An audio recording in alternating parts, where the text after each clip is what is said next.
Au moins 10 sites nucléaires français ont été survolés par des drones au mois d'octobre.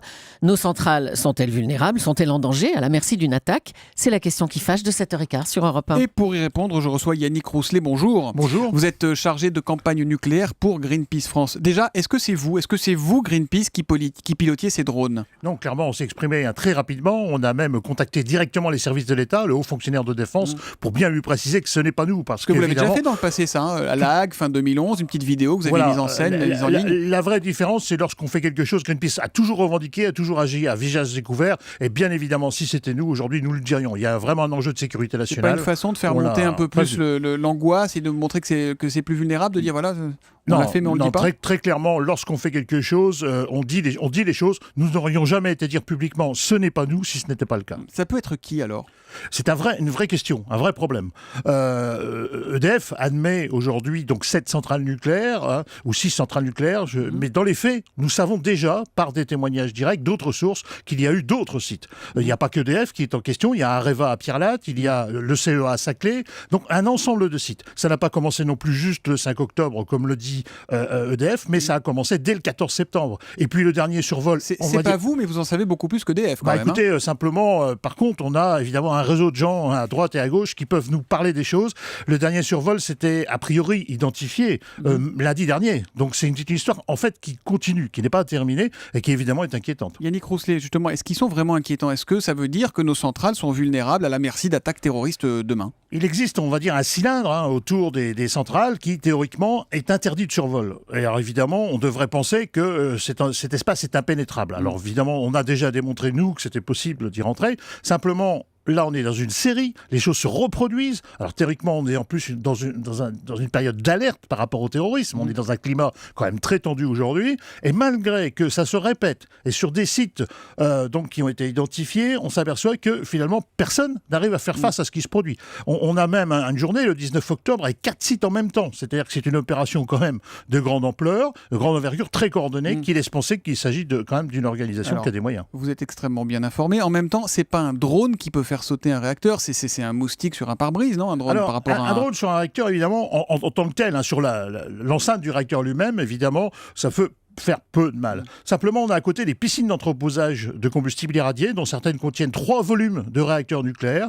On a vu à Fukushima que ces piscines d'entreposage posent de véritables problèmes. Et celles-ci, par contre, elles sont absolument pas bunkérisées aujourd'hui. Vous avez réussi à rentrer il y a quelque temps dans une piscine, à approcher une piscine comme ça, sur la piscine. Donc, à partir de là, on sait que ces piscines sont accessibles. Mais évidemment, un drone qui serait chargé en TNT et qui viendrait percuter une piscine latéralement, on a un enjeu de sécurité extrêmement important. Et ça, vous dites qu'aujourd'hui, ce risque existe clairement.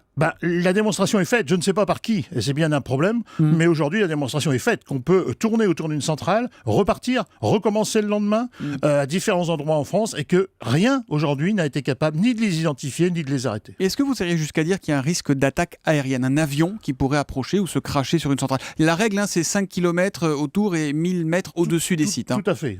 Ça, elle est respectée, cette règle. Il n'y a pas eu d'incident à votre connaissance? Très régulièrement, les forces aériennes interviennent parce que finalement des gens se perdent ou des gens ne prêtent pas attention et pénètrent dans ces espaces intérieurs. Mais là, l'armée de l'air intervient à chaque fois. Alors, ils interviennent seulement, très généralement, ils arrêtent les gens lorsqu'ils arrivent dans un aéroport après. C'est-à-dire que les temps de réaction sont de toute façon au-delà du temps qui aurait permis à ces aéronefs de percuter les installations. Aujourd'hui, aucune de nos centrales nucléaires ne résiste à la chute d'un avion. Elles n'ont pas été conçues comme cela. Il s'agit de conception qui était avant les attentats du 11 septembre. Donc on était dans une étude probabiliste. On disait c'est très peu de chances que ça arrive, donc on ne le faisait pas. Aujourd'hui, nos centrales ne résisteraient pas à une chute d'avion. Qu'est-ce qu'il faudrait faire pour les sécuriser, alors, ces centrales? Alors évidemment, il y a une solution très simple, c'est de les arrêter, vous le savez, simplement derrière... Même si on les arrête, elles restent vulnérables et dangereuses pendant des dizaines d'années. De toute façon, on ne va pas mettre la clé de toutes nos centrales sous la porte ce soir. Donc bien évidemment, il y a un vrai problème aujourd'hui de sûreté et de sécurité qui doit être pris en compte par l'État, c'est la responsabilité... Parce que, en 2012, Claude Guéant, à l'époque ministre de l'Intérieur, voulait une vérification et un renfort des 150 km de clôture que compte le parc, si on met tout bout à bout. Ça a été fait, ça, ou pas?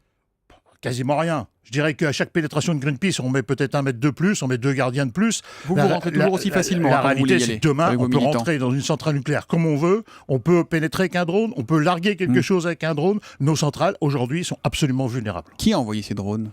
Ça reste un vrai mystère, extrêmement bizarre. Je vous avoue qu'aujourd'hui, on n'a aucun scénario. On a pensé au début... C'est vraiment pas vous pour démontrer utilement la vulnérabilité de nos centrales. Absolument pas. On a pensé, nous, à un service d'État qui ferait des tests sur la sûreté. Simplement, on voit mal EDF aller porter plainte juste après. Je pense quand même qu'il y a une meilleure coordination au niveau national. Merci Yannick Rousselet d'être venu en direct sur Europe 1 ce matin. Vous êtes, je le rappelle, le chargé de campagne nucléaire pour Greenpeace France. Merci et bonne journée à vous.